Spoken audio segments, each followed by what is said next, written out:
जनगणना 2027 को लेकर रांची नगर निगम ने अपनी तैयारियां पूरी कर ली है। जनगणना की पूरी प्रक्रिया 2 चरणों में संपन्न कराई जाएगी।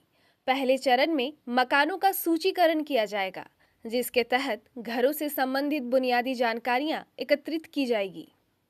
इसके बाद दूसरे चरण में जनसंख्या से जुड़ी विस्तृत जानकारी ली जाएगी। नागरिकों की सुविधा के लिए 1 मई से 15 मई 2026 तक स्वगणना यानी सेल्फ एनुमरेशन की सुविधा उपलब्ध रहेगी। इस अवधि के दौरान इच्छुक नागरिक ऑनलाइन माध्यम से स्वयं अपनी जानकारी डिजिटल प्लेटफॉर्म पर दर्ज कर सकेंगे। इसकी प्रक्रिया अधिक पारदर्शी और त्वरित होगी। प्रशासन ने नागरिकों को सतर्क करते हुए कहा है कि जनगणना के दौरान किसी भी प्रकार का कोई भौतिक दस्तावेज या ओटीपी नहीं मांगा जाएगा। अधिकारियों ने लोगों से अपील की है कि वे किसी भी तरह के फर्जी कॉल, मैसेज या संदिग्ध गतिविधियों से सावधान रहें। यदि कोई जनगणना के नाम पर ओटीपी मांगता है तो उसे साझा न करें। डिजिटल माध्यम के अलावा निगम ने उन क्षेत्रों के लिए विशेष इंतजाम किए हैं जहां इंटरनेट कनेक्टिविटी या नेटवर्क की समस्या है।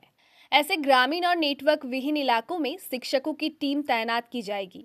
ये शिक्षक घर घर जाकर जनगणना का कार्य पूरा करेंगे और सही आंकड़े सुनिश्चित करेंगे। नगर निगम ने नागरिकों से इस राष्ट्रीय कार्य में पूर्ण सहयोग करने की अपील की है ताकि डेटा पूरी तरह सटीक रहे।